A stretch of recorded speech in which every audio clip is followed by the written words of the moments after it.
What's going on, guys? Welcome back to the Tilt Mavericks podcast. I'm Marshall. You got Phelan here. Hey, my name's Dom. You got Josh over here.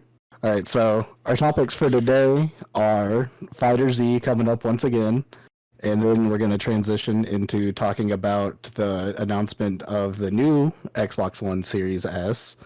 Then we're going to go into my topic, Zelda, hype, and then we're going to finish it up with some Mario 11.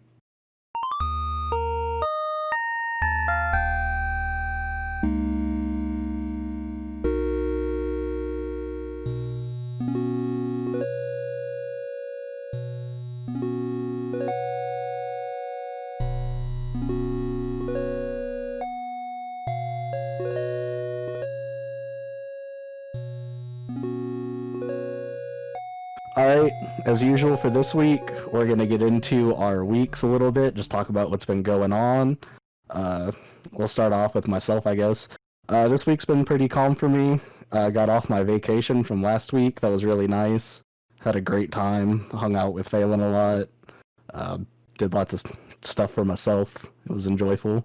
Great time was had by all. Yeah, went back to work this week. Got pretty much all of the last round of commander cards I ordered in for my deck. So I'm about to go from ordering cards to play to blinging it out, so I'm excited about that. That's about it for me. I haven't had too much going on. How about you, Dom? Week's been kind of hell. Classes are starting to pick up.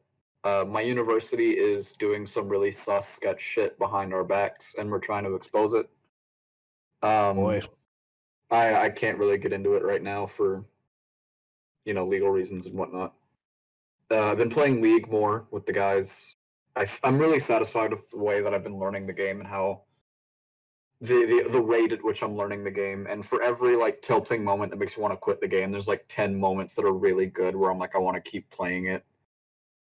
Other than that, it's really just been tuning into game news on Twitter and seeing shit that absolutely makes my blood boil, and then every once in a while stuff that's that's really good, and it's just been back and forth since then. But it's been the week.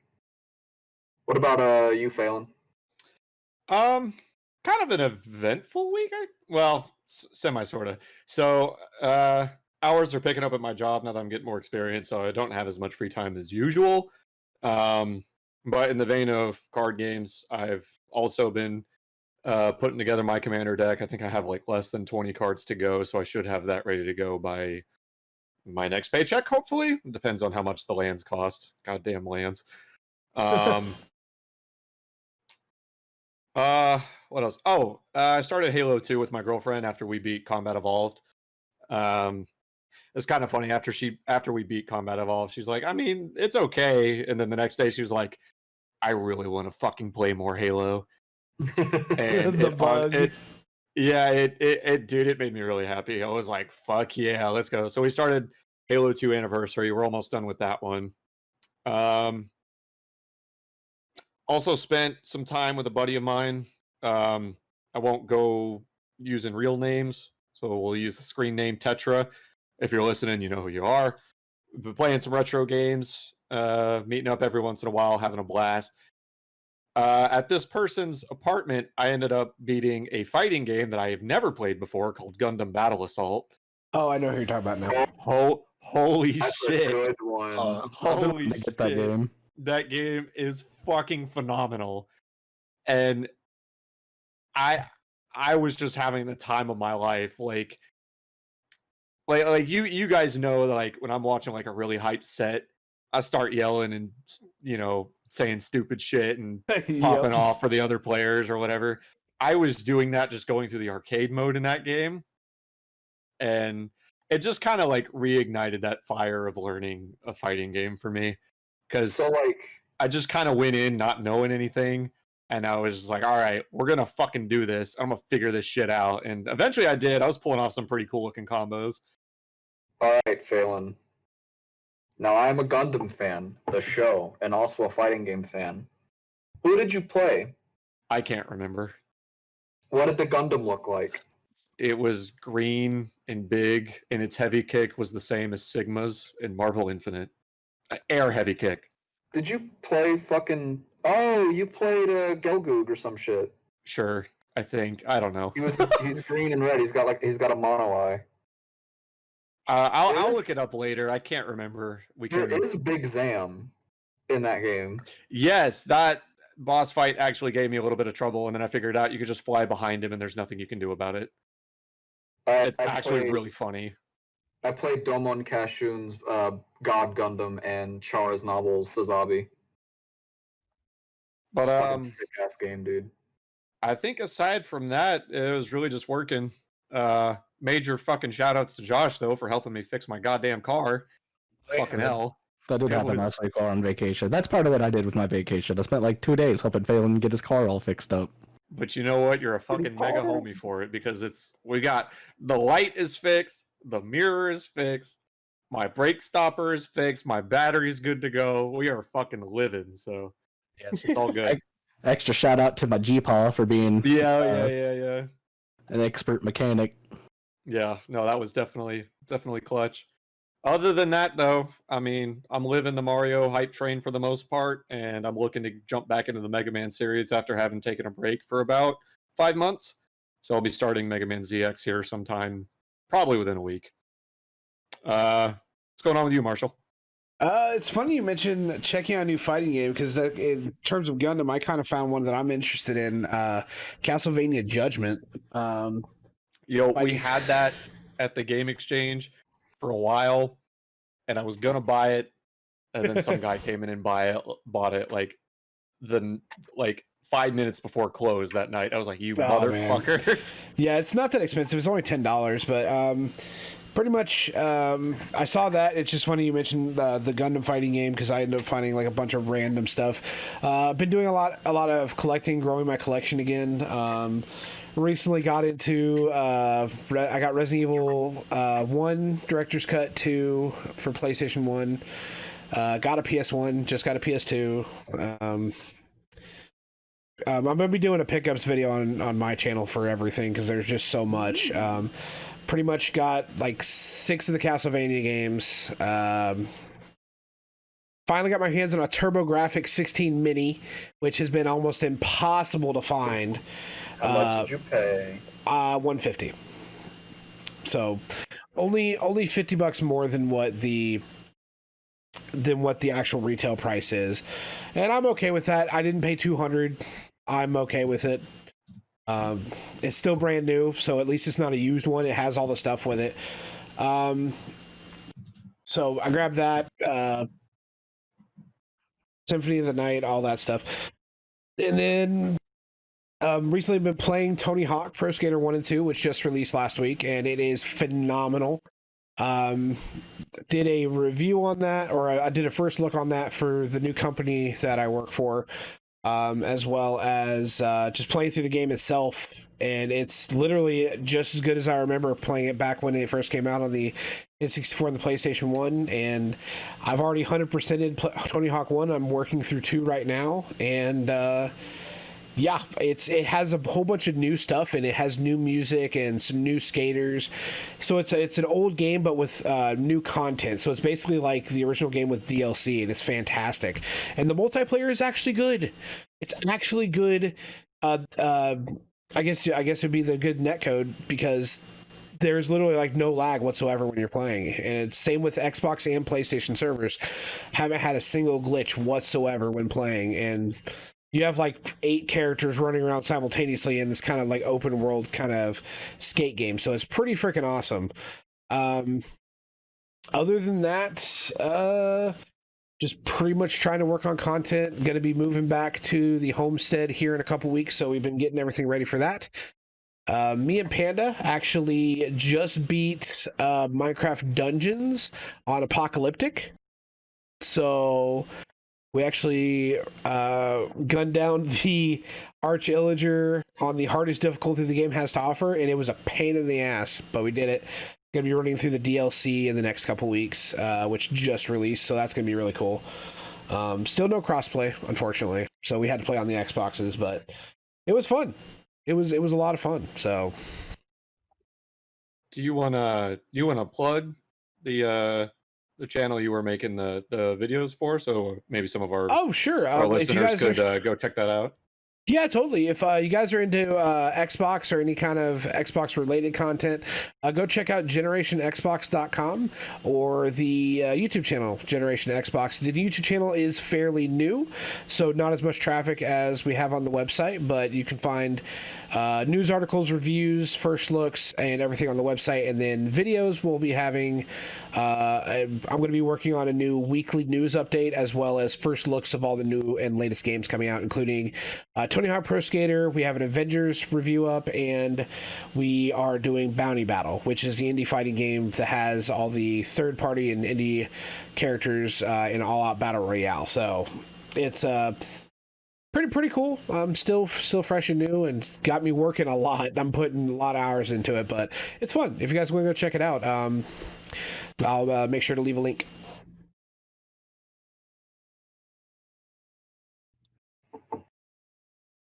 All right, so we'll make an audio cut there. All right, but Sorry. if you want to support our main man Marshall on Generation Xbox, he does have 2 videos up there. One covering the Xbox Series S, one covering Tony Hawk Pro Skater 1 and 2 that just released. But I think now's a good time to jump into our topics. So Dom, why don't you take us off? It's probably a good thing. For context, we started a little late on the podcast. Not an hour ago, I was going to talk about fighters because they announced Roshi, and that's coming, and they announced the release date, and they showed us some gameplay. Now, this character does not have a super dash, so that's already like counting off against them. That's a universal mechanic that characters need to have. It's why Videl is so bad. They didn't give her a reflect. It's actually terrible, and they should have learned their lesson. So I'm like, Roshi is garbage, and nothing that they could ever do to him would make him good. And not just 30 seconds ago, I'm scrolling the Fighters subreddit. Roshi has a standing beam that is diagonal upward, and it is unblockable in the air. Wow. And you can level 1 off of it, and his level 1 is the Mafuba jar. And if you watch Dragon Ball or Dragon Ball Super, the Mafuba jar is he seals you in this little tiny little drug jar, and he puts the cork on it.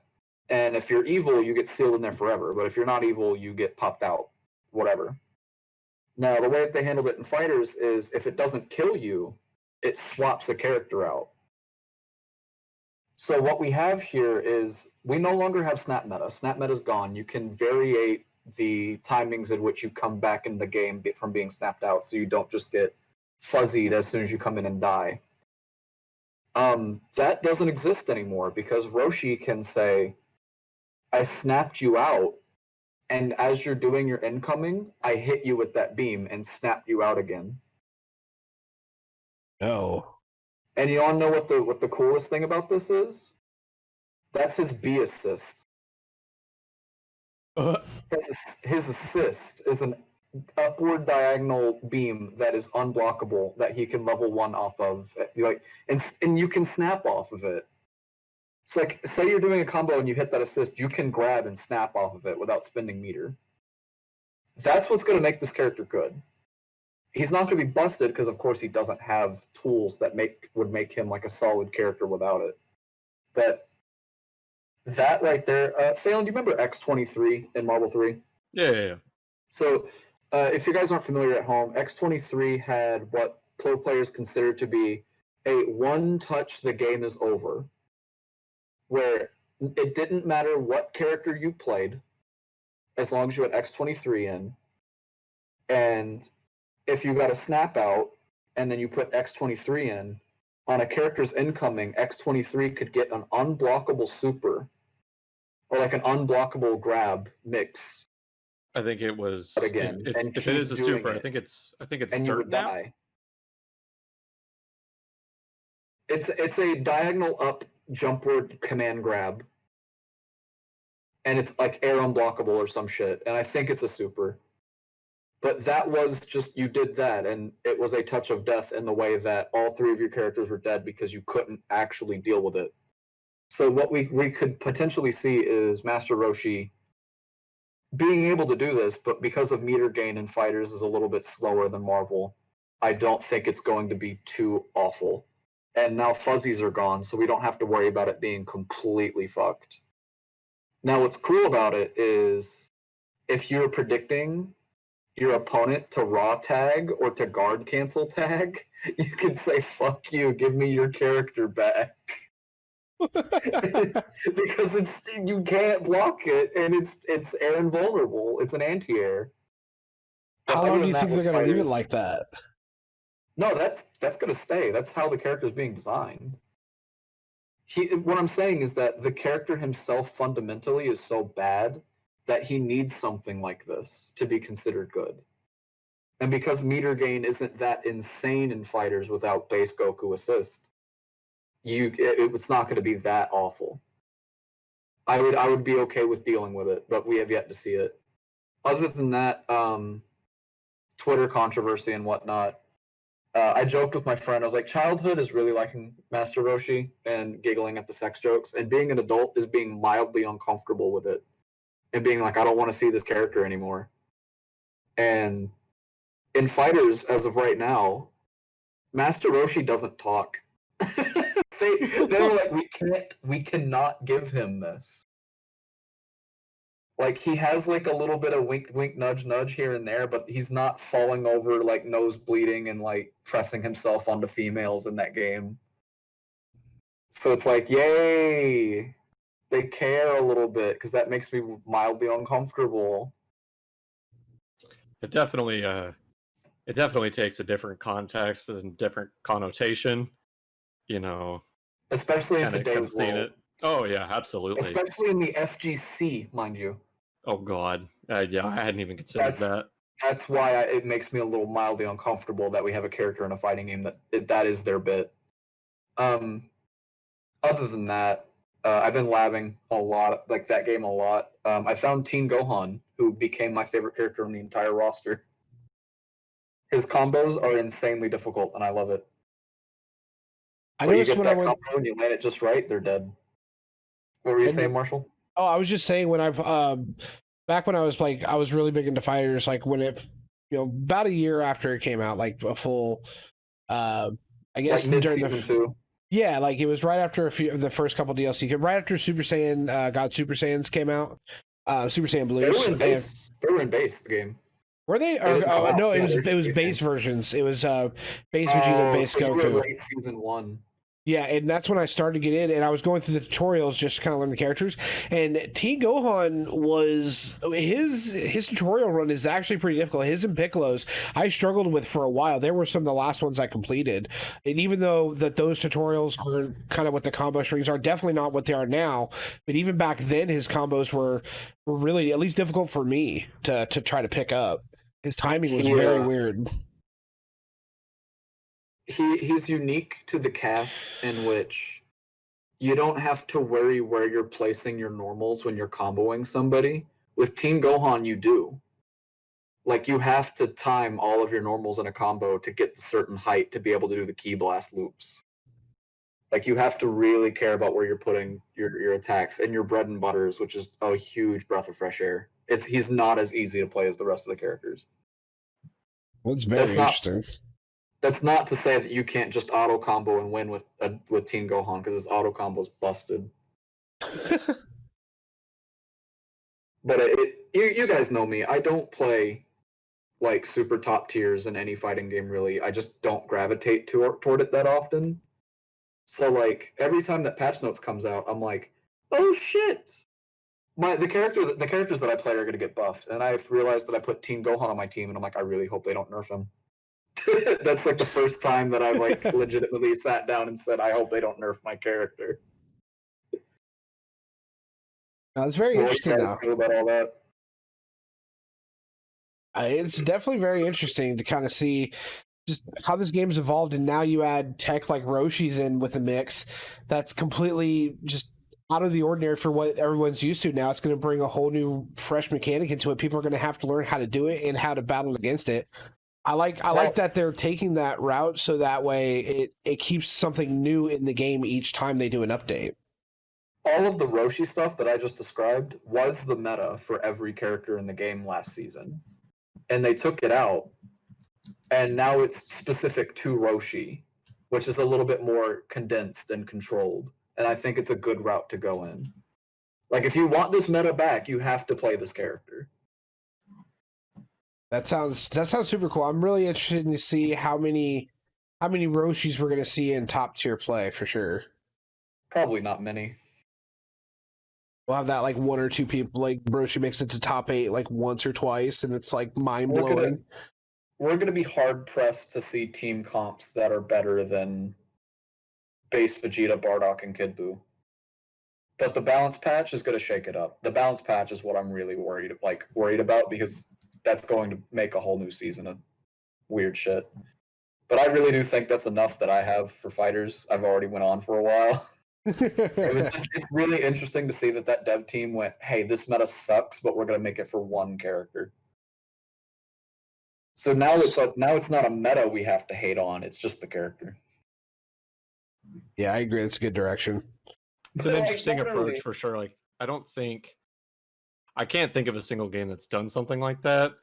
And admittedly, it has me curious. To just kind of lump up. Here's everything you hated about that meta, but only this character kind of has it. And there's a few stipulations that change it and make it not as wild. So, I mean, it's pretty interesting. That's like UI Goku came out, and he's a character that punishes zoners despite being one of the strongest zoners in the game. Like, oh, you didn't like the meta of being full screen and being locked in on full like screen key blasts? UI Goku's here. But that's really all I got on fighters. Marshall, you want to get into your topic, buddy? Yeah. So some big stuff got announced over the last week, alongside Xbox Game Pass and EA merging, or at least if you have Game Pass Ultimate, you now have access to EA Play, which is huge considering how many titles EA has, and The Crew 2 is getting new DLC for some reason, and all this other cool stuff.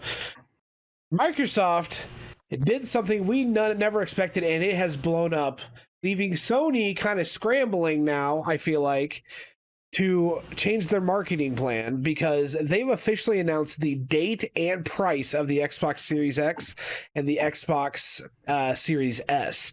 Like we talked about in previous podcast, that there was a leak for the Xbox Series S, and another leak came out showing what it looked like, and Microsoft's Twitter was just like, screw it.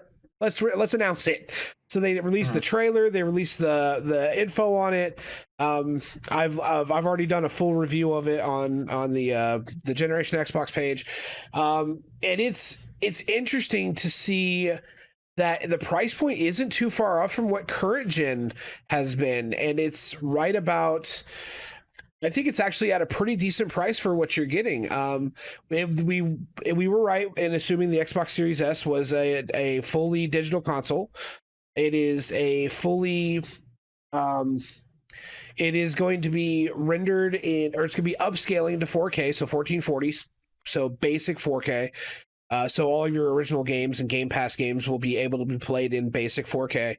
The graphics card's a little bit less powerful. The RAM is less powerful, and you're only restricted to a 512 gigabyte SSD, but it will have a USB port for external storage and everything like that. So, it's priced at $299, $300, and $499 for the $400 for the Xbox Series X, which I feel like is a pretty okay price considering what these consoles are offering. Now, the games that are going to be coming out for it, not too thrilled about, but it's very interesting that it's going to be coming out for that. What's up, Dom?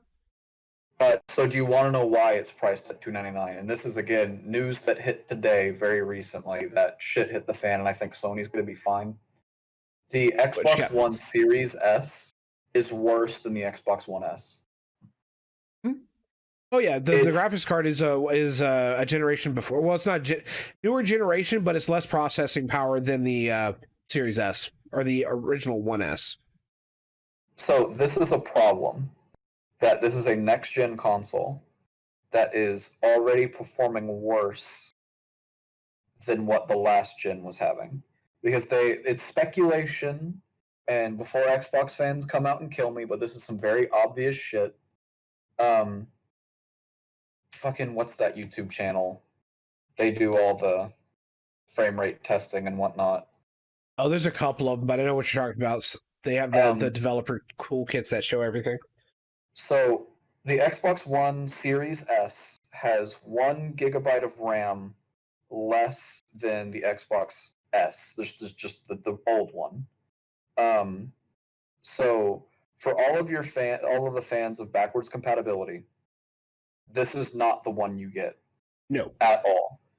So all of the publishers and games that have told you that if you buy the game in this gen you get an upgrade, don't get the Series S, because the Series S can only do backwards compatibility mode with the One S, not the One X, despite being the next gen. So that upgraded version of Cyberpunk that you were don't get the One S or the Series S, because it only has 8 gigs compared to 9 gigs, and only 7.25 of them are usable. So a lot of people are kind of being pushed away at this point in time. And then Xbox has started to introduce their payment model, which is kind of a worse mobile plan where you're going to be paying double the price for the Xbox. Because you're paying $35 a month for fucking 24 months. What do you got, Phelan? So, on the just kind of expanding on that,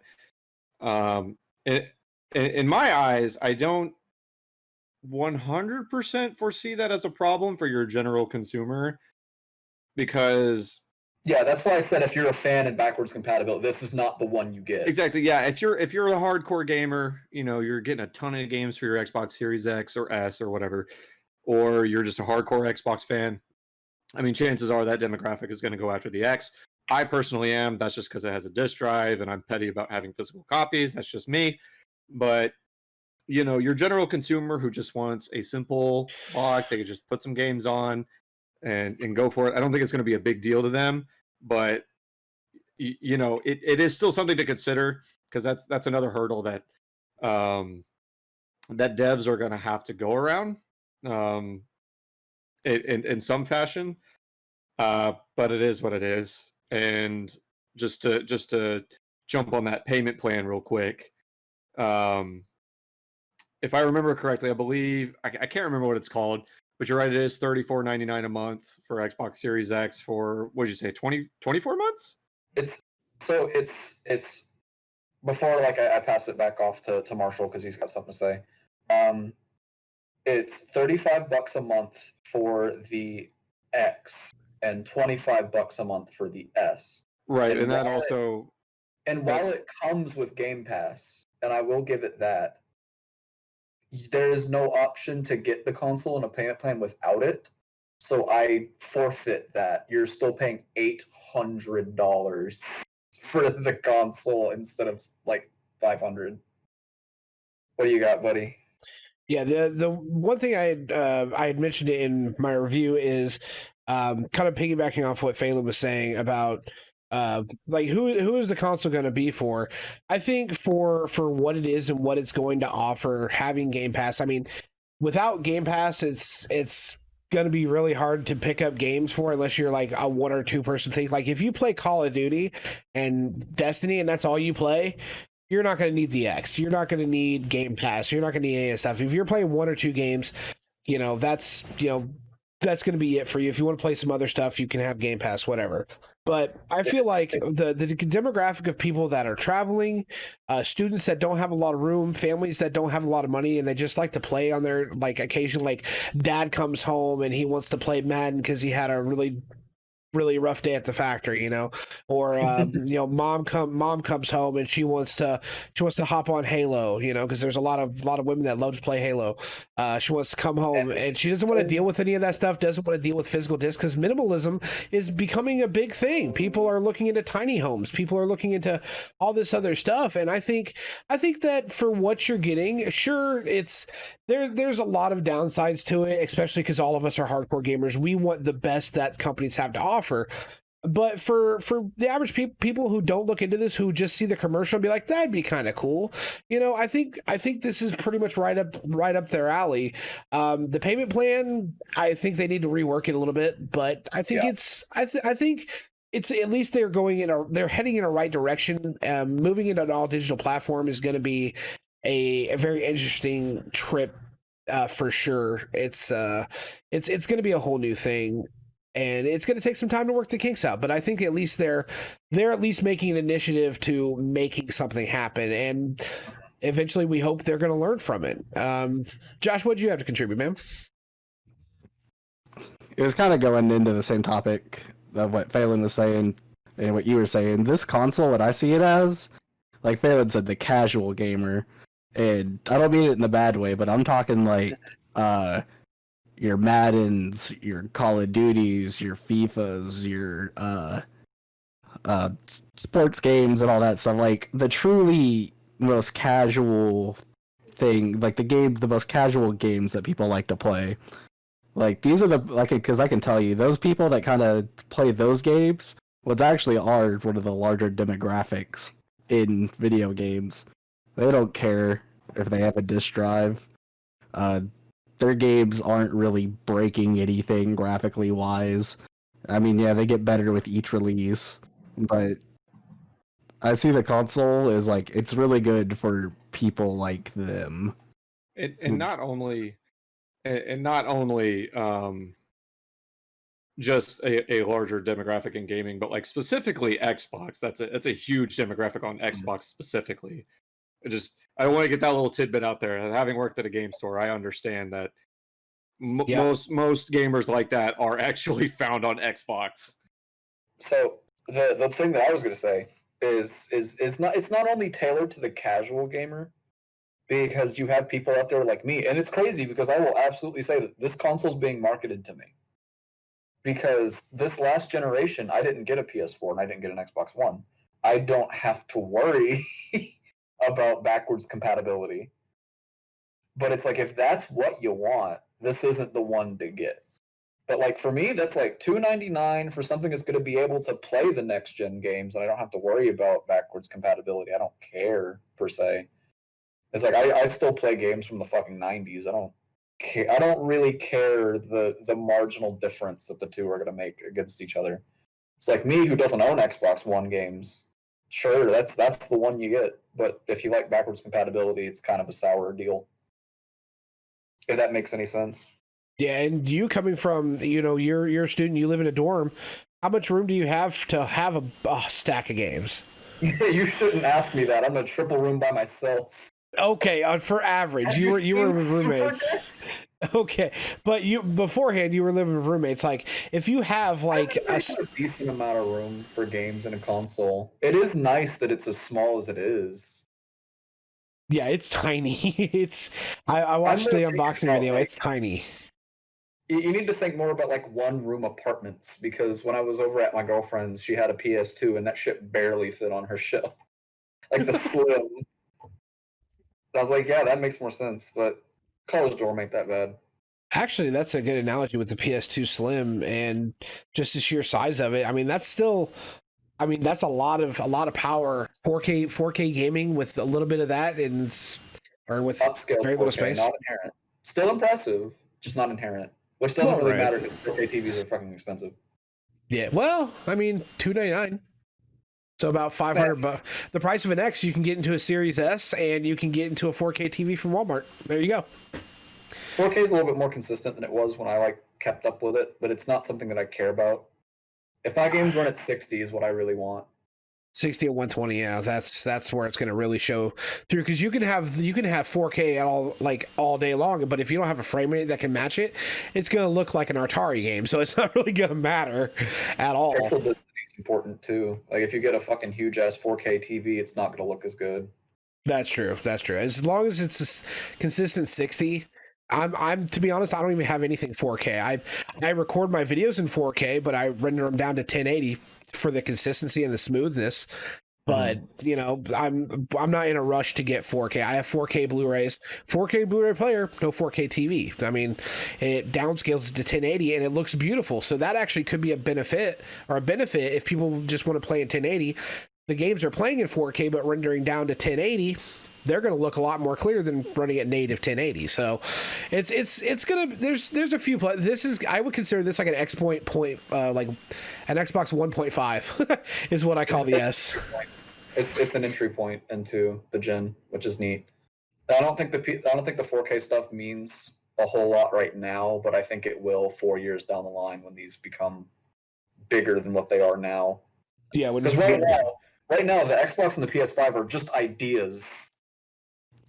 I think it's going to be a great console for parents and stuff too, to buy for your kids. Like, if you're buying a console just for your kid and he wants an Xbox because all his friends at school have an Xbox, he wants to play Xbox, I think this is a really good console to give him, because most kids, they're not going to care about getting the best graphics card ever. They're not going to care about doing like having discs or disk drives for the most part. So I think it's a really good thing for them. Yeah, they're just gonna want to play game. Like I'm gonna be honest here, they're gonna want to play Fortnite. They're gonna want to play whatever's big and popular at that moment. It's not gonna impact them in any way, and it'll help save parents money and give a more affordable option for a console to give to their kids, which is something PlayStation doesn't really like to do, especially at the gate. Not until like a couple years down the road when they release the third or fourth models. That's when they start to cheaper. Speaking of viral shit that's gonna help sell consoles, is Fall Guys PS4 PC exclusive? Currently, yes. Ooh. I'm not saying that that's a reason to buy the PS5, but I'm totally saying that that's a reason to buy the PS5 right now. I mean, that shit's free and popular, and we don't know when it's gonna die. Well, people are already talking, like around my area. People were talking about Fall Guys for a while. Now it's Among Us. Everybody's playing that. Nobody's talking about Fall Guys anymore. It's like half and half right now. It's half and half, which is good. Although I'm in a small ass town though too. I'm in a very small town, so that could be a little different. The nerd culture is not very apparent here in the South. I had an idea in the shower yesterday. And I was like, fucking, what if Sony waited for Xbox to announce the price because they understood that they were going to be selling them at a loss? And the base model PS5 with the disc drive is $299. Oh no. If that happens, I'm actually I'm losing it a little bit.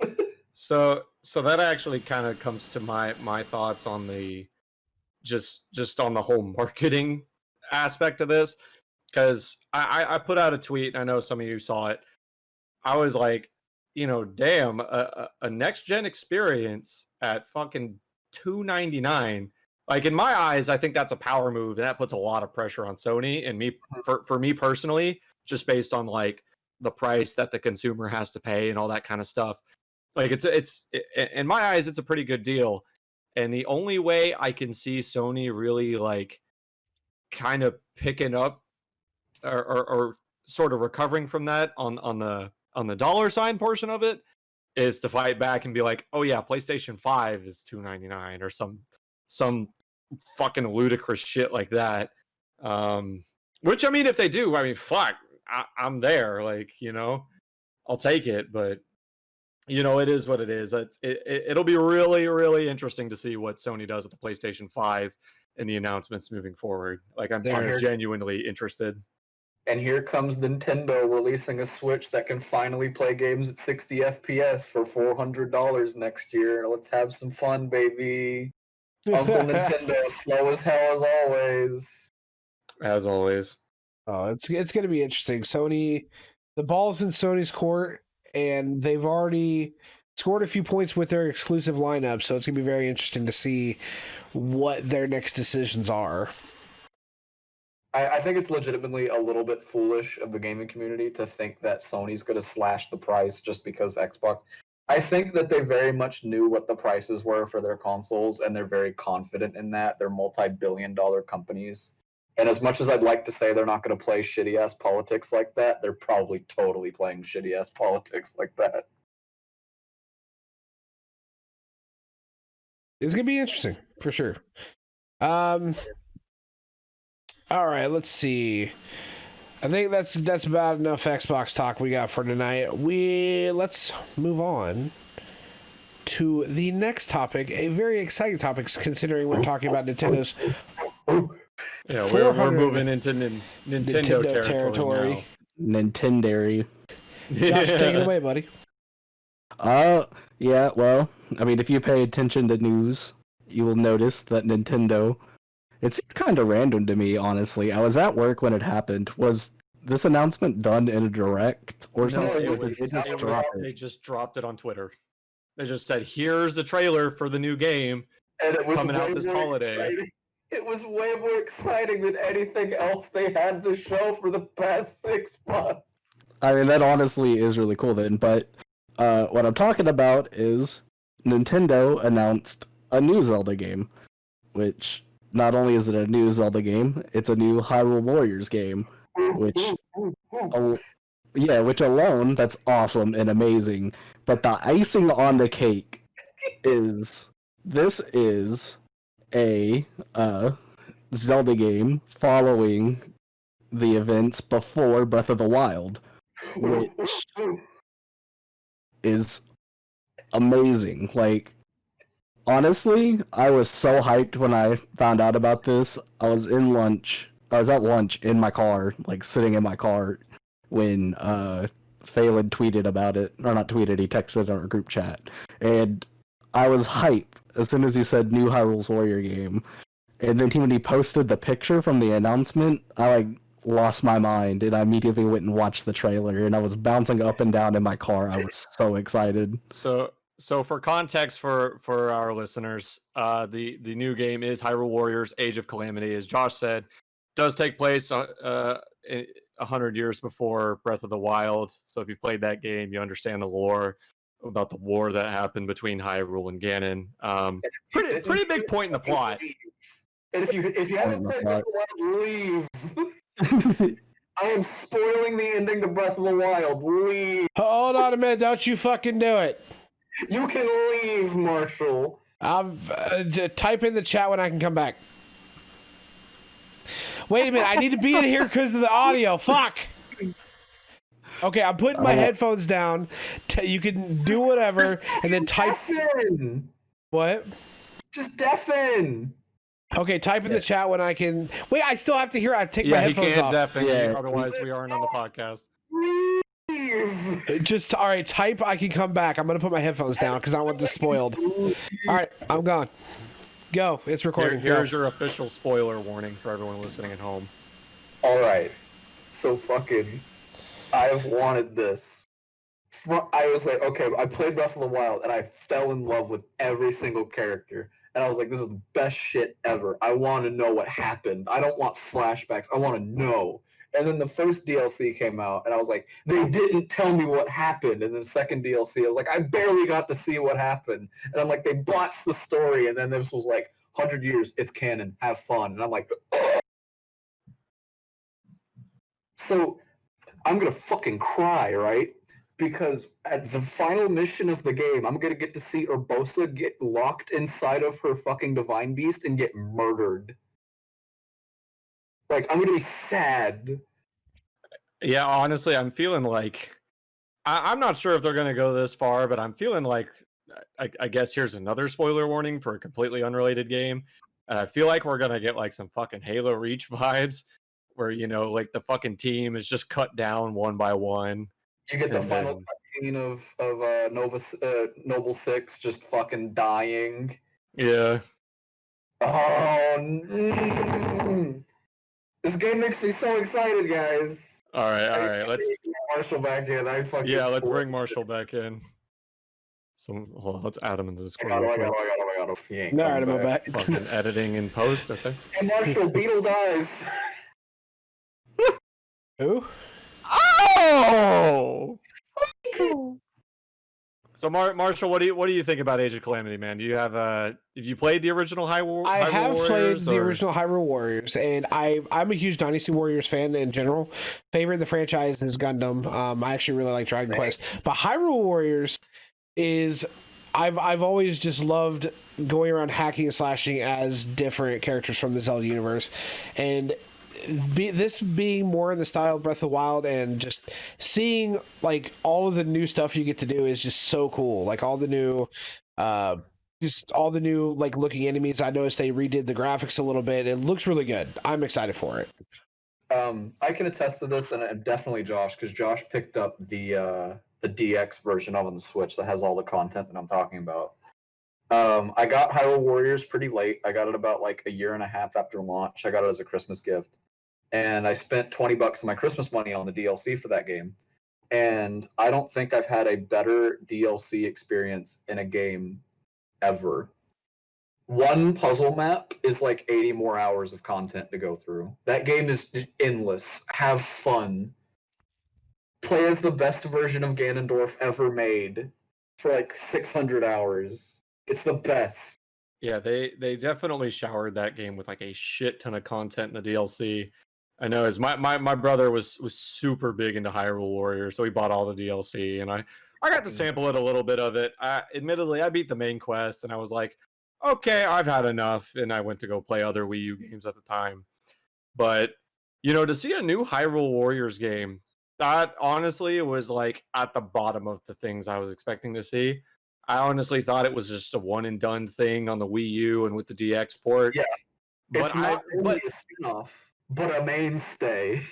Right, and I mean, I'm super excited for it because it makes so much sense to make a Musou, a Warriors game, based on the calamity that basically kicks off the events of Breath of the Wild. Like, it's genius. Like, no, there's no better way to experience that story. And I got to give hats off to Omega Force or Nintendo or both companies, really, just fucking doing this. Yeah, Koei Tecmo, yeah. It's fucking sick. Yeah. And like honestly, I said it when I was talking to y'all earlier in the chat. I could not think of a better way to show a war in the Zelda universe like the pre-Calamity than to do it in a Dynasty Warriors setting where you can really put a grandness to the scale and have like soldiers fighting with you, and it'll be crazy. Something I don't think they would have been able to actually accomplish in a actual Zelda game. And I think that's like, I've always loved the idea of that, because when you look at the Zelda lore, when you look at any of it, it's Ganon has these armies. And if you play any Zelda game, there's like one or two enemies on the screen at a time. There's maybe like 5 to 10 if you're playing through like the second mission of the first game or something like that. You don't get swarmed with mobs. It doesn't feel like an actual army. Where they put it in a Dynasty Warrior setting, you have hordes of this army coming at you, and it's insane. Just cannon fodder. Just endless action where you're just killing millions of things on the screen. Exactly. And I grew up with fucking Dynasty Warriors Gundam, and that was my introduction to Musou games, and just going around as fucking the god Gundam and fingering a couple hundred enemy troops is still the best. That game came out in like 2008. So good. But no, I'm excited for it for sure. I've only played the Wii U port. I want to get the Switch port. But yeah. Yeah. No, I also want to say, because I've seen some confusion about this online from quite a few people and whatnot when they saw Zelda in the trailer and they don't understand how she's doing anything, because they're going like, oh, but she doesn't awaken her powers until stuff happens with Link. But if you watch the trailer, she's actually using the Sheikah slate, and she's using the runes to do her stuff. I just wanted to, yeah. So they're basically kind of pulling the Smash Brothers / Hyrule Warriors 1 type deal, where, just to draw parallels here for a bit, when you think of Link in Smash Brothers, he's using all the dungeon items like the bombs, the hook shot, the boomerang, all that kind of stuff. Whereas, Zelda just uses more of the magic that Link does, but it makes total sense for Zelda to be able to do all that as well. I think that's kind of what I think of in this regard. But yeah, she is using the runes from the Sheikah Slate that you get early on in Breath of the Wild, and it makes total sense. Guys, we get to see young Impa. This is true. I think she actually was hidden in the trailer. I think. Get to see young Impa, bro. I'm sure Impa, even like from Hyrule Warriors, I wouldn't be surprised if Impa ends up being a playable character in it. Like, okay, you give me a Zelda game where I get to play as fucking Impa and Urbosa, and I will pay infinite money for this game. You want money? I'll give you money. I want to say one of my favorite things from this announcement that has barely happened with almost any announcements this year. This game had a fucking release date that came with the announcement. And it's only like 2 months away. That it almost feels insane now. Like, it's so rare that, one, we get trailers for games that even have gameplay to them. That's not just a almost title leak anymore. And two, that they have a date that's coming out with that isn't at least a year and a half in advance. Which, there's nothing wrong with that.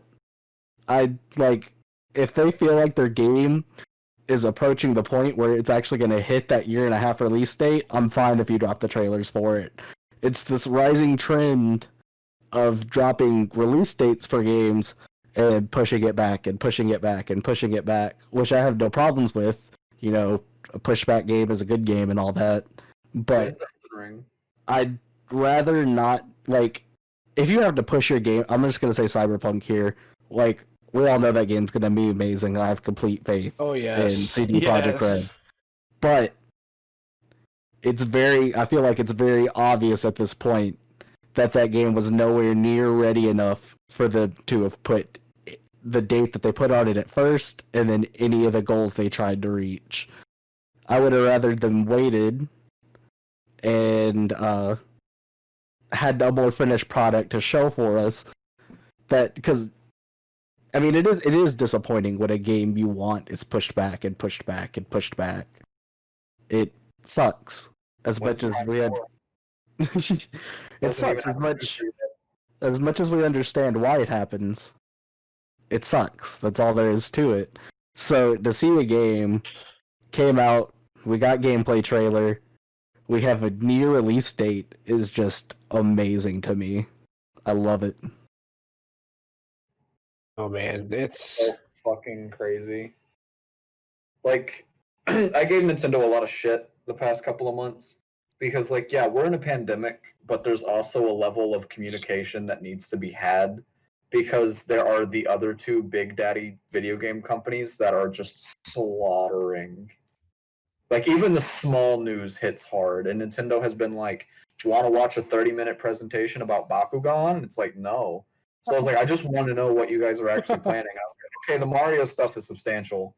Whether I like it or not, it's substantial. And then the Zelda shit came out, and I'm like, I don't care anymore. It's funny, because I was telling Phelan, what was it, Phelan? Last week. I think it was last week when we were hanging at your place. I was like, what Nintendo needs to do to even have a chance of saving themselves this year, because they didn't have anything. They had nothing announced, nothing going for them. I was like, they gotta drop something. I was like, they either have to drop news for a new release date of Breath of the Wild 2. They gotta give some stuff for first party games. Yeah, so I do remember that conversation. Well, for context for our listeners at home, we did have this conversation before the Mario 35th anniversary direct. So our prospects for the holiday was that okay, we have Pikmin 3 Deluxe, and that's it. Which I mentioned Mario in that conversation. I mentioned we- Mario we- in that conversation also. We both did, because we're all like, oh, well, this month is the 35th anniversary. They probably have some announcements, but they kind of need to get on that. And sure enough, they did. And we'll be Speaking moving of it- into that here pretty Yeah. soon, unless can- anybody's got any last closing Ow. thoughts on Hyrule Warriors. Yeah, I just want to say, if you've never played a Dynasty Warrior game and that's kind of off-putting for you, the game's 100% worth it. If you love Zelda, you're gonna want to buy this game, even if it's not in any of the traditional Zelda formats that you're used to. 100% give it a shot. Yeah, it's not going to be your standard dungeon crawling romp, but it's still going to be a great experience nonetheless. And using Zelda to kind of jumpstart into Dynasty Warriors is absolutely amazing. I did that with the original on the Wii U, and it's great. And it's also very fan servicey. So if you like Zelda in any regard, there's going to be a lot for you. All I have to say to close off is I hope later on this game gets like DLC where I can just run over enemies with I hope it gets the DLC ancient out the Hyrulean motorcycle. That's it. I hope it gets DLC out the ass. You got any closing thoughts on this one, Marshall? Lana's waifu. If you know what that is. Buy the game. Boom. Well, you heard it here first, ladies and gentlemen. All right, But final topic, main topic. yeah, we're moving on. We're sticking around in the world of Nintendo. We've mentioned it a lot of times, I think, in this podcast alone. But Super Mario is celebrating its 35th anniversary. And I mean, damn, like 35 years of Mr. Video Game. We had a ton of announcements come from that Super Mario Direct, which we will be going over. We'll kind of bullet point our thoughts on that. But what I really wanted to spend this time with our main topic doing is kind of going over a retrospective type deal, kind of doing our own, what Mario means to us and all that kind of stuff. But before we do that, we'll go ahead and we'll just briefly cover everything announced in the Mario Direct. So to quickly start things off, we had, obviously a lot of Mario games dropped. You had the Super Mario 3D World plus Bowser's Fury, another Wii U game finally coming to the Switch. Took a long time, but it's here. We also have Mario Kart Live Home Circuit, which is basically Mario Kart with RC cars using your Nintendo Switch, which I think is really cool. Gonna be dope. Yeah, it's gonna be great. A new Game & Watch model coming out after, I think it was like 20 or 30 years after they've been discontinued. 34, I think. featuring the original Super Mario Brothers. We got Super Mario Bros. 35, Nintendo ripping off Inferno Plus, but we'll get to that. And of course, the big bombshell, Super Mario 3D All-Stars, a collection of Super Mario 64, Super Mario Sunshine, and Super Mario Galaxy, wrapped up in one nice little package. Mostly nice. We'll get into that. I'm excited. So about it. So since I'm already speaking, I'll go ahead and just quickly drop my thoughts on everything. First off, one thing you all have to know about me is that I fucking love Mario. The first game I ever played was Mario Kart Super Circuit on the GBA, and I've kept up with all the Mario games since then. So this series kind of means a lot to me. So a lot of this I was super hype about. I think the only thing I was initially kind of feeling whatever about was Super Mario 3D World, but then they dropped the Bowser's Fury expansion, which looks like it's going to be a shit ton of tough levels, which I'm all about in Mario games, so that instantly shot my excitement through the roof. With Super Mario 35, it gives me Tetris 99 vibes, and when I think of Tetris 99, I get PTSD because I feel like I die in that game all the time. My thoughts on Tetris 99 and Mario 35 is those are developed by Eureka. If you don't know Really? what it is, those are the people behind Fexel and all like Street Fighter EX Plus and whatnot. And they get money for making that game and you guys playing it. And as much as I like to shit talk the devs at Eureka, please support them because goddamn, they're one of the only companies that's doing rollback netcode for fighting games. And yes, it is Eureka that devs for those. They're getting that All bread. right. Well, you heard it here first. Go ahead and support that if you want more rollback netcode in fighting games. Just to cover my thoughts on the last few bit of the announcements, though. Mario Kart Live, dude, I'm all for it. I bought all 4 fucking sets of Labo. I love it when Nintendo does fucking weirdo shit like this. As a Videos coming collector, I soon. love the Game & Watch. Fucking, I actually have one myself. And I was thinking about buying the Game & Watch.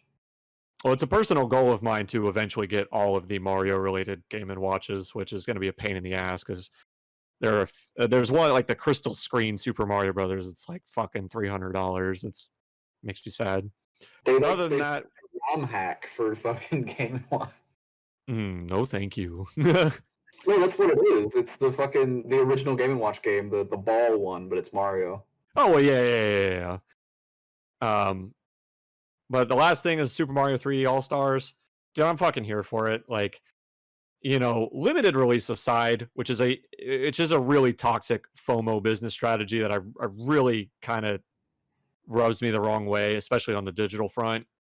When I sit back and look at it, I mean, these 3 games were my childhood. They almost single-handedly define me as a gamer. I grew up with these games. They mean the world to me.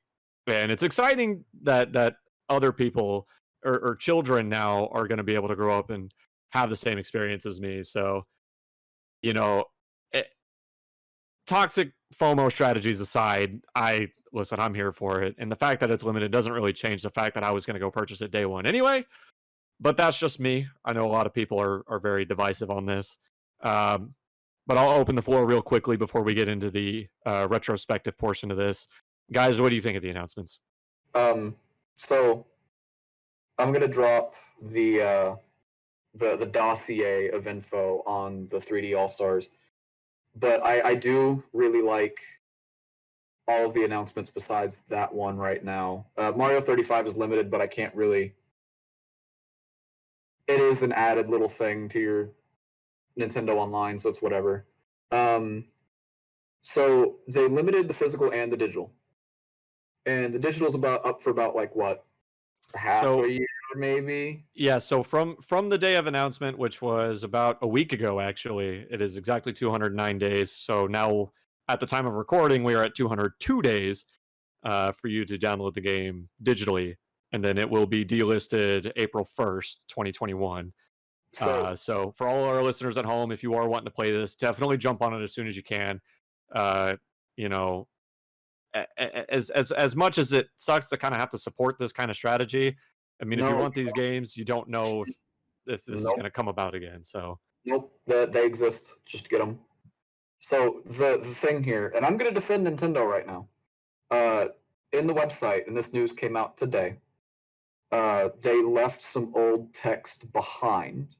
Now, do you know how we knew that this was coming out months ago? Like, it was leaked, and we were like, this exists. Nintendo fucked up. This had to be delayed 5 months. Like, this was supposed to come out 5 months ago.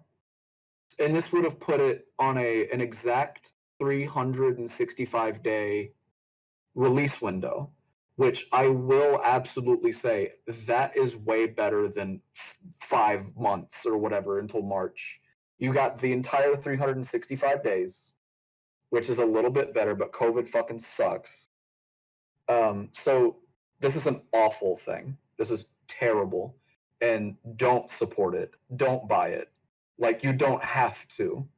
I don't think Nintendo understands that we are in the gaming world of 2020 and they have to put out a competitive game to what exists.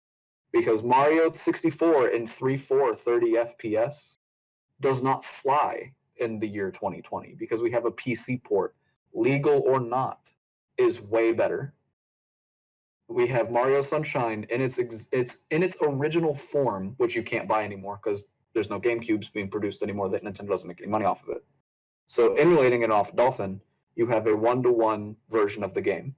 They announced that the Mario Sunshine port will not support GameCube controllers, and the big important part of GameCube controllers is triggers are analog; they're not digital, which is crucial for Mario Sunshine because many missions rely on you slightly pressing down for Flood. No, Flood just goes 0 to 100. So we have an inaccurate version of Sunshine. We have an inaccurate version of Mario 64 because it is not the NTSC port. It is the Rumble Pack version that was released only in Japan. Yeah, So oftentimes referred to as the Shindo edition on the internet, which So we have two not accurate or sometimes viewed as bad ports. And I think the only pleasing thing in this release is Mario Galaxy.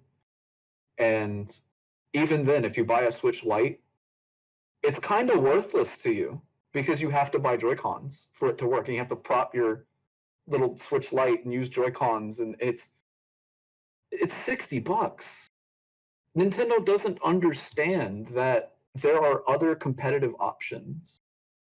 And you have Nintendo fans being Nintendo fans, like fanatics, and it's toxic, that are saying, oh, you should be grateful we even got this. And my response is, I should be grateful that a multi-billion-dollar company gave me the opportunity to pay $60 for games that were not priced at $60 not only 5 years ago. But yes, I'm going to pay $60 for these games that are not like the original versions and has a toxic FOMO business strategy. But it's just kind of like, nah. But like, if you like Mario, you've never experienced it before, you feel like comfortable, just do it, man. It ain't for me. It ain't for me, and I ain't going to support it. That's been my thing about it. But I will give Nintendo the leeway that we were going to have a 365-day window. Marshall, you were first. To go ahead, buddy.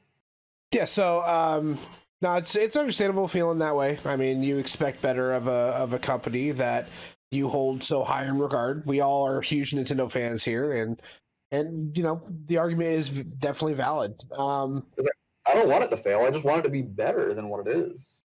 And that's completely understandable. Unless it's like, nah, come on now. Yeah, and the reason, like, I'm thinking in the back of my mind, potential that maybe there could be patches for this stuff later on. If you know, of course, the likelihood of that happening is probably non-existent, but we don't know that. They're not even confident selling longer than fucking March. Right. I mean, but the ability to patch is always going to be there. We don't know what's going to happen. But in terms of the release, I still think it's awesome that it's even happening. Mario Sunshine is probably my favorite Mario game of all time. That's a hot take. I enjoy Sunshine. Yeah, Sunshine. Although I'm also a Mega Man Legends fan and Battle Network fan, I like it when main series go off and do a side thing, because it's so weird out of the norm. So like, I liked Operation Raccoon City out the Resident Evil series. I liked DMC. You know, shit. I liked the weird stuff that's not part of the normal genre of what that franchise is supposed to be. But do I think that the game should be? Do I think the game should be $60? No, I don't. I honestly don't think remakes or if it's a reboot, I can see $60. If it's a remake or a re-release, $40 to $50 is where I'm comfortable. Tony Hawk did it perfectly with. Yeah, I think 40 would be great. But I mean, I'm still happy that it's coming out. I did pre-order it. I want to check it out, and it's going to be cool. Just to kind of see it on the collection, even just to see it, because we all buy expensive stuff that just sits on our shelves and doesn't really move. So this could end up being one of those. You know, it's seeing all three of those games. Do I? Yeah. Legitimately, I think this is the last thing I have to talk about. It is. The reason it being $60 is the reason why I'm so critical of it. If it's going to be $60, I want those ports to be 1-to-1, and I want them to be worth my time. That's my big thing. But if it was like $35, I don't care. It's like 3 of those games, $35, $40. Play it on the go. I don't give a shit. But that's really all I feel about it. If it wasn't $60 and it wasn't digital limited, I'd be a lot more relaxed. I mean, Nintendo did the same thing with the 25-year anniversary of All-Stars. They limited that release too, and it's Nintendo. Yeah, but in terms, In terms of the rest of the announcements, though, I'm super excited. The Tetris 99 ripoff of Mario 1 is awesome. I think that's going to be really kind of a cool little. I like competitive old school games. I'm almost 32 years old. I grew up in the days of the race of the arcade and the Wizard and all these really like competitive classic games. So I love that kind of stuff. Any kind of speed running competition stuff, I love. I hate Tetris 99 though. That game infuriates me. But doing it in a Mario run is super cool. Coming up with 3D World, I never got to play 3D World, so having that in the DLC, that's going to be awesome to have. Also, sorry, Super Mario 3D World for Switch also has online co-op. Yes, we're fucking doing this shit. There's going to be videos of that because that's going to be awesome. I have not played. Again. This is going to make everybody in here cringe. I have not played a multiplayer Mario game since Mario Bros. 3. No, that's fair. That's honestly, multiplayer after that is kind of hit or miss, especially with more than 2 players. But we won't get into that right now. But cut off and segue. Josh, what do you feel about all this, man? Yeah, buddy. I mean, it's exciting. Mario, I'm not gonna lie. I mean, I like Mario. It's got a special place in my heart, but it's nowhere near like my favorite game of all time. Yeah, yeah, it's for sure exciting that we're getting it, and I'd love to play it. It's got a lot of games in it. I mean, there are some practices here that I'm not a huge fan of, but I think Nintendo went about this the wrong way. But at the same time, I kind of think that they're trying to do the right thing because they're trying to release the old games. They're trying to get them out there to people. Nintendo honestly isn't the greatest at porting games. They never have been. And I kind of see this limited release thing as kind of Nintendo gauging the interest in these games. Because if you know Japanese companies, this is the kind of thing that they're actually like to do all the time, honestly, is they do limited releases, or they'll give you one game and you get one chance, which Nintendo is kind of notorious for this for some series, Metroid. They'll put out that one game, and if you don't buy that game doesn't get enough sales, Nintendo just assumes no one wants it. They immediately will assume no one wants it. And Super Mario RPG. Just a quick thing. I also think that it's not necessarily gauging, just gauging. I think that they really wanted to make this special and make it like a special thing that they did for the anniversary. And knowing that they wanted to do the full 365 days is kind of like going, okay, no, they didn't want to limit this to be FOMO. They wanted to limit this to make it feel special. But because they had to delay it the way that they did, it really comes off as this is a money-grubbing company, which I don't think is the attitude they wanted to take. I'll give them that benefit of the doubt, They could have canceled it. Well, the way I look at it, and I'll admit I'm a little bit more optimistic when it comes to these things, specifically with Nintendo. I'll be 100% honest with everyone there. As somebody who has studied how they handle the market and how they handle their products, even before my time, we can safely say that Nintendo, more often than not, is very consumer friendly. For the most part, there's a few things that they don't do. For the most part, they're like bad things that they do are packaged in with their games, and I can say that they didn't do them on like with any nefarious purpose. Right, absolutely. And like Josh said, this isn't the first time Nintendo's done any kind of limited thing. Super Mario All-Stars on the Wii, it eventually got a reprint. Amiibos were only supposed to be produced once. They all eventually got reprints. If you want to use an even weirder example, Ring Fit Adventure got reprinted once Nintendo saw scalpers on that shit. So I'm willing to look at it more optimistically, but it is what it is. My case for not buying Ring Fit, you're sending all of your vital information to China. That got confirmed 2 weeks ago. Huh. Yeah, Tencent and shit has their hand in it, and they send your vital shit to China. Fun. Yeah, no, they were having a China themselves announced a Nintendo Direct for China only about the Ring Fit. Oh wow. Well, on that note, Fucked. fucking weird ass transition here. But if nobody has any more thoughts on the 35th anniversary announcement, are we ready to move into the retrospective? Wait, I got one more thing. Okay. One of the biggest arguments right now is that they're after that March 31st time, they're going to sell them on their own. Which, if they sell them on their own right afterward, I don't care. I would actually clap for them because there's one game in that collection that I'm not super familiar with, and that's Galaxy One because I didn't get a Wii until way late. Ooh, Like that I game got is so a Wii good. I got a Wii like 8 months after launch, which is still a little late because Galaxy was like what, a launch title. Yeah, I think I so. remember lining up in Walmart during Christmas time to play a demo of Mario Galaxy. Like the Clarksville fucking Walmart. You guys remember that shit? I was not here when that game came out. Fucking that was like I want a Wii. Like I want a Wii. Like and I did not play Mario Galaxy until way late and I only got a fourth through the game. If they sell it on their own, I'm picking up Galaxy. That's the only one I'll have because that one actually looks nice. They haven't fucked with that one that too much. It wouldn't be better than any other version of Galaxy that I've played, you know. Right. Whereas Mario 64, I can play it better now, like right now during the podcast. I also have not played Galaxies at all, so I'm very excited to get to try this one out too. If they sell it on their own, good shit. But that's really my last thing about it. That probably is the last thing about the announcements. Well, we'll swing right into the retrospective then. I guess I'll start. You know, being the one to host this topic. I said it earlier when we introduced our main topic today. Mario means a fucking lot to me.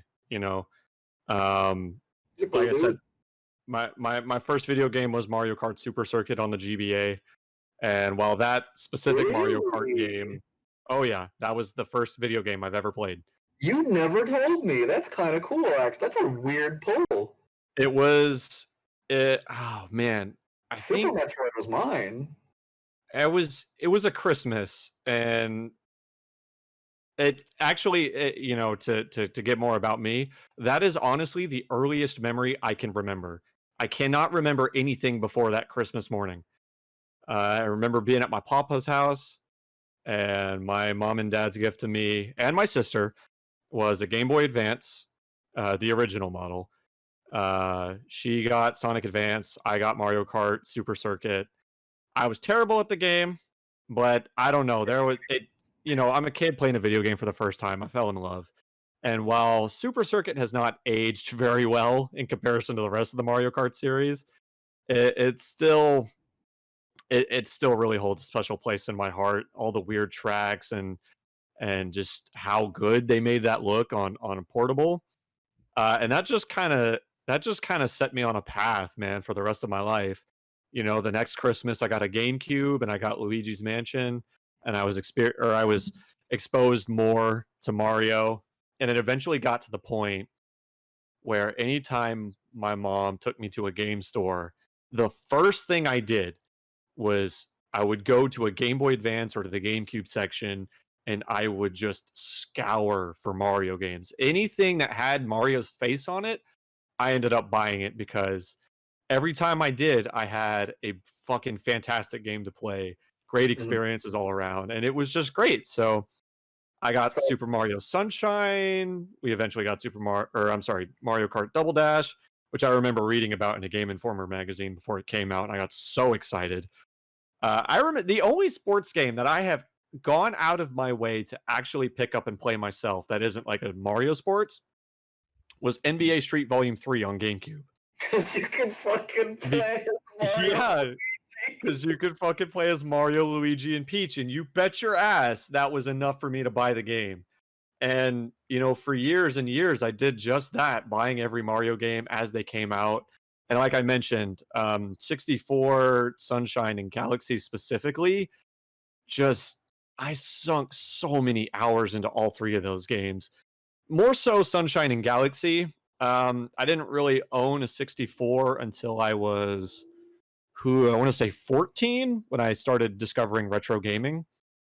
But even still, I played Super Mario 64 on the DS, and I put a fuck ton of hours into that as well.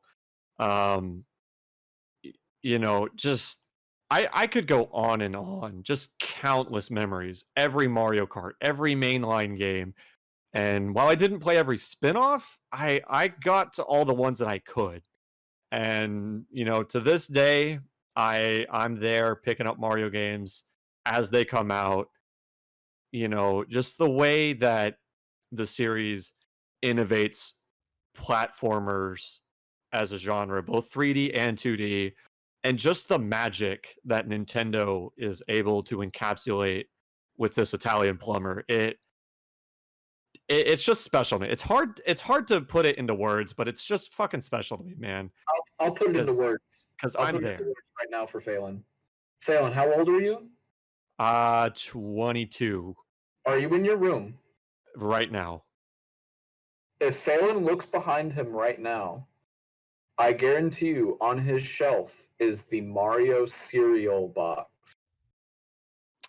Yep, I got that shit in a box protector and everything. It's in a box protector, but it's probably on the amiibo shelf. It is. That's Yep. how much Mario means to this guy.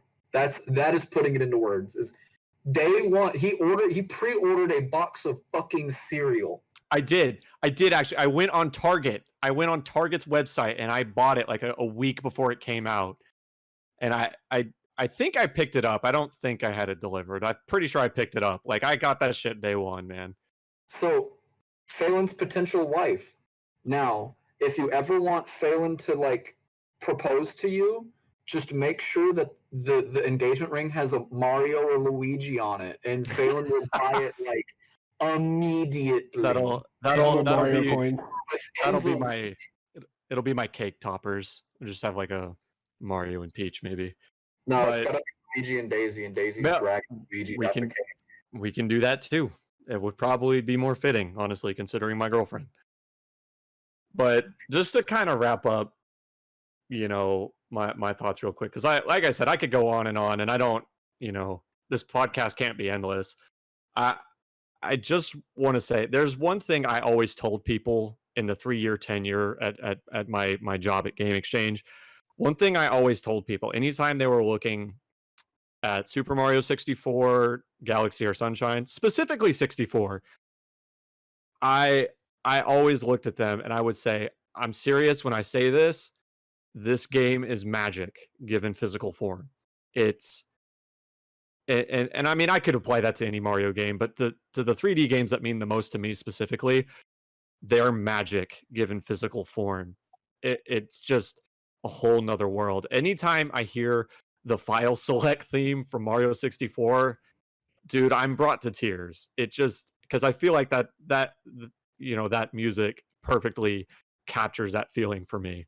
Bring a scuttle to the Scuttlebug Jamboree. and, But first, I have to feed for 12 hours. and like I said, it means the fucking world to me. Limited release aside, weird ports aside, it means the world to me that there are younger gamers that are going to get to experience these games and just enjoy them the way I did, because I love them so much. But I'm going to get off my mushy sentimental train here, because I could go on and on. I'm going to open the floor. Guys, what does Mario mean to you? You guys mind if I go? Go ahead, man. Mario, I like to say that Mario is, in my brain, the most underrated series that I never give it the credit it deserves. Whenever there's like a fighting game that comes out that I end up growing up with a little bit, I always give it the credit it deserves. Like, I thoroughly believe that there's a fighting game in every period of my life where I grew up a little bit. Mario is something that I've always been around, and I've never really. I think they've always existed, but I've never really appreciated them in the way that Phelan did. They just kind of existed to me, and I really liked them. But like that magic for me is Metroid, and that'll come when the 35th whatever Metroid in like a couple months. Oh yeah, we're gonna have a lovely conversation that week. That is me and Phelan's gushing over it for like an hour. But no, I remember growing up with my uncle's NES, SNES, and stuff like that, and N64. And I grew up in a weird point where I always grew up with people that wanted to play the game in this fucked up manner.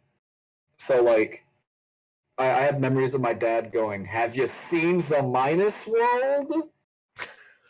Or like memory loading in Super Mario World and shit, where you could like duplicate Yoshi's.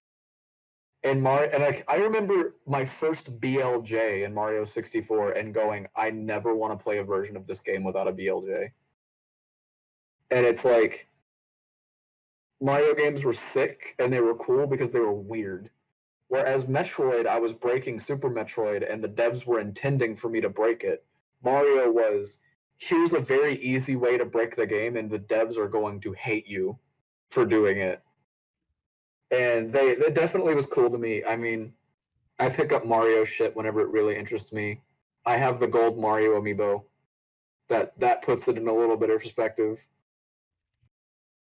But it's interesting. Mario has existed in some of my favorite Nintendo franchises of all time. Like, he's the ref in Punch-Out. So it's like, I definitely don't give him the credit he deserves, but he does mean a lot. And it's neat to see that this guy has lived for 35 years, and for better or worse, he's here, and he's here to fucking stay. Go to Universal Japan. Just do it. Look at what they're building. Oh my god, I want to make a trip out there just to experience that, man. Like, I don't ever give Mario the credit it deserves. Remember that 3-month period of Smash 4 before Ultimate came out? I was a Dr. Mario main for the bit. And I was winning tournaments at Tech playing Doc. And it was like I enjoyed Mario greatly, and I never gave it the credit it deserved. But it's not one of my favorites. But damn, it has a special place in my heart, which I think is why I got so upset over the 3D collection. I was like, I wanted it to be so much better than it is. It's like, that's me having high hopes, but that's also me. It's not meeting my bare minimum. But that's my thing about it, is I really like it. It's not one of my favorites, but this is the time where I need to give it the credit it deserves. That's all I really need to say about it. Josh, you go next. I mean, I know I didn't sound the most enthused when I was talking about Mario earlier, but Mario is a game that's really special to me. I have a lot of childhood memories of the game. Sitting down at my grandma's house, playing on her Nintendo 64. We'd play Mario 64 together all the time. It's growing up, honestly, the easiest way to describe this before I got like my first Game Boy and stuff like that. If I wasn't playing Ocarina of Time, I was playing Mario 64. And I can't tell you how many times for both of those games I've beat it over and over and over again. Go in, like, 100% the save file with the Nintendo Power Guides and whatever and whatnot. Beat the games, delete them, and then just go play it again. So, Mario, I mean, he really is. I mean, he's the Magic Man. He's honestly, I still think the #1 video game mascot in the world. I don't think any other characters managed to take that title from him.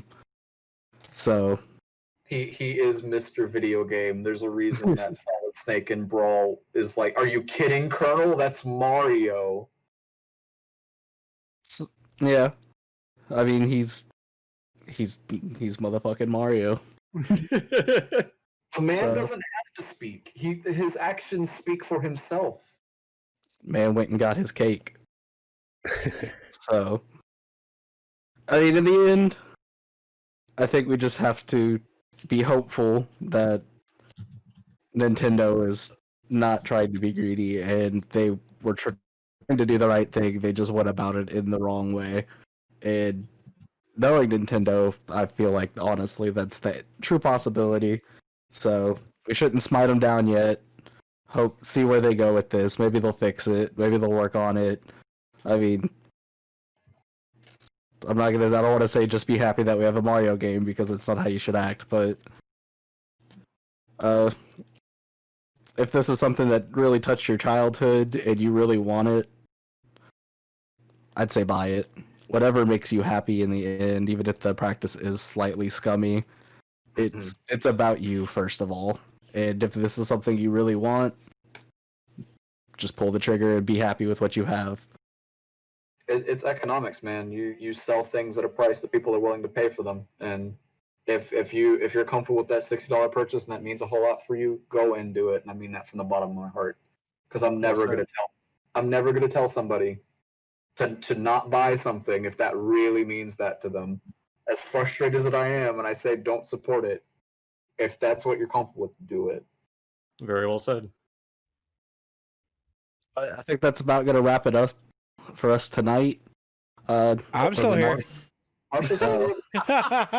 Well, I was trying to help you out, Marshall. I know you got probably a person that's starting to wonder where you are, but go ahead. No. It's all good. I've already messaged her and let her know. This is definitely something I want to chime in on. Just I'm 31 years old. I am only 4 years younger than Mario himself, and that is something really special to me, considering just my time with gaming. Gaming for me has been something that has let me escape a very dark past, and Mario has been a very big part of that. Mario, the first game, Mario and Duck Hunt, was the first game I ever touched. While I don't have memories of this, there are videos, family videos, when I was in the middle of my adoption phase. I was adopted at a year old, but I was staying with my aunt, because both my parents adopted me. My father gave me up for adoption.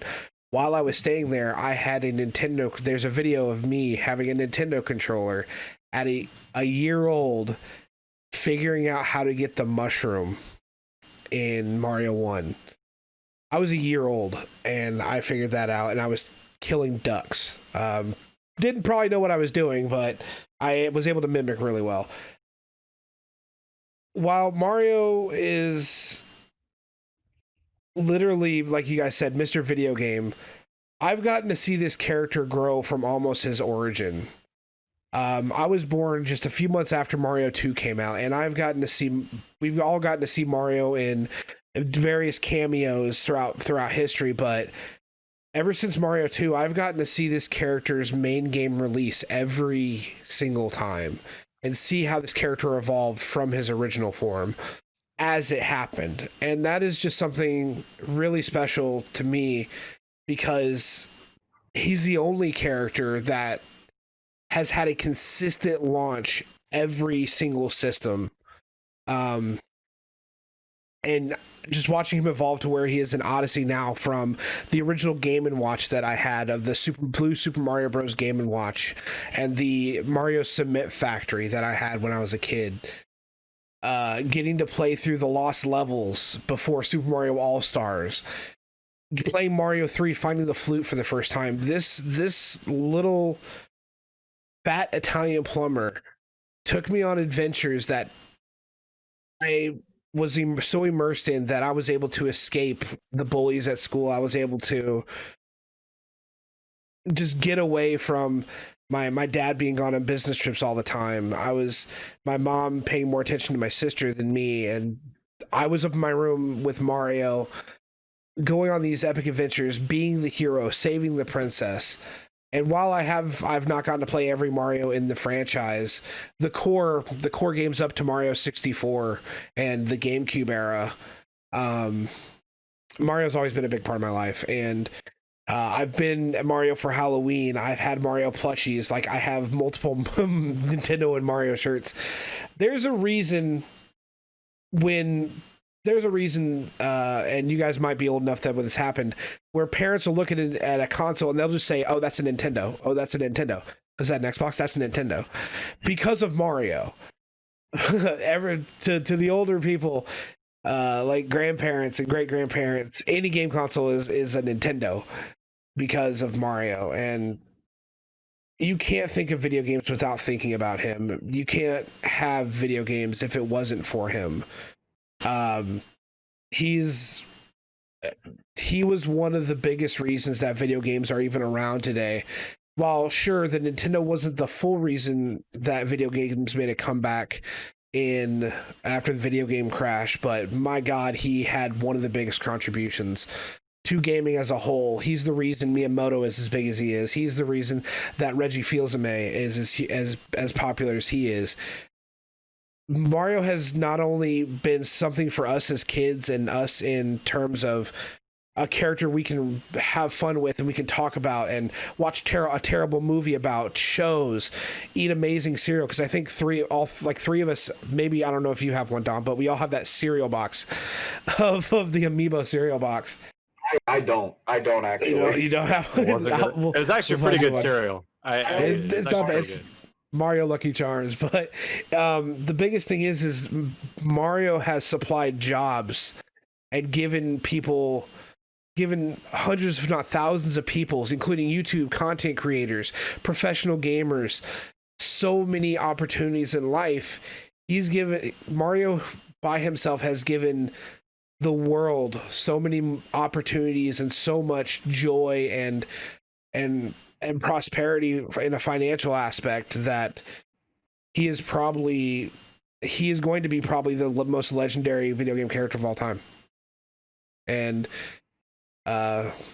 he's definitely going to be in our hearts forever. I remember back me and Phelan, we were working at Game Exchange together. We talked about going as Mario and Luigi for Halloween. We did talk. Oh man, I forgot about that. Because you're tall and skinny, and I'm short and fat, and it would work. It would be too perfect. And the thing is Mario is something that all of us here on the podcast hold very, very near and dear to our heart. It's one of the first things that, hell, me and Phelan met over a Super Nintendo. That's how I met. Mario's the reason I met most of my friends. Me and Josh became friends because the cereal box. Exactly, that cereal box is how me and Josh got to know each other, because I bought the double pack and I gave him one of the boxes. And then I met Dom because of that. It's Mario is someone we don't deserve, but we love very dearly, very, very dearly. And I think that's where I'm going to close off my things, because I'm actually about to start tearing up. Go and plug your shit, buddy. Go ahead, Phelan. Just to put my closing thoughts on it, it's so many magical moments, lots of memories. Gaming, at least in America, exists because of him. And I've been introduced to Smash Brothers and DDR and just a bunch of different things through Mario. Oh yeah, no, I have that shit. I got the whole thing. I remember when you bought it too. Oh my God, it was amazing. We were at work when that happened. So many memories, and I celebrate every Mario Day, March 10th, every year, by going back and playing Mario Kart Super Circuit. I've got it on the Wii U, I've got it on my Game Boy Advance. I go back and revisit that game every year. But you guys have heard our thoughts on the Mario 35th anniversary announcements. You guys have heard our thoughts on Mario as an IP in general, what he means to us, as well as our thoughts on Master Roshi, the Xbox Series S, and Hyrule Warriors Age of Calamity. So we definitely would love to hear your part of the conversation. What do you guys think? Chime in on any of our topics. What does Mario mean to you? How do you feel about the announcements? Are you going to pick up the Xbox Series S? So on and so forth. Let us know at our social medias, at Tilt Mavericks on Twitter.com. We'd love to keep the conversation going for you. But with that being said, I'll open the floor to final thoughts, and we'll wrap things up here. All I was gonna say was probably keep an eye out. I guess either at the end of this video if we're gonna put it there, or maybe we'll just post it on social media or something. If you want to see a little clip of what our pregame for the podcast is like, we'll get it. How we hype ourselves up for the episode. We'll get it out there somewhere. I might But- post as a Stay tuned for that. dedicated video.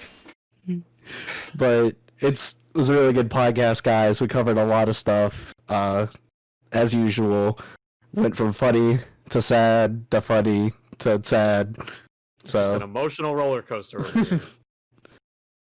but I think we all have a lot to look forward to, and we're all excited. I don't know if you had anything you wanted to add, Marshall. No, that was it for me. Dom, Okay. what about you? So I wanted to close the podcast on something. It's Mario's 35th this year, and we're gonna miss those that didn't get to see it. We're gonna miss those guys, the Joy-Con boy himself. We're gonna miss Satoru Iwata, and there's just one phrase that comes to mind before we close it, and it's a funny one. It's a mistranslation. Thank you so much for playing my game.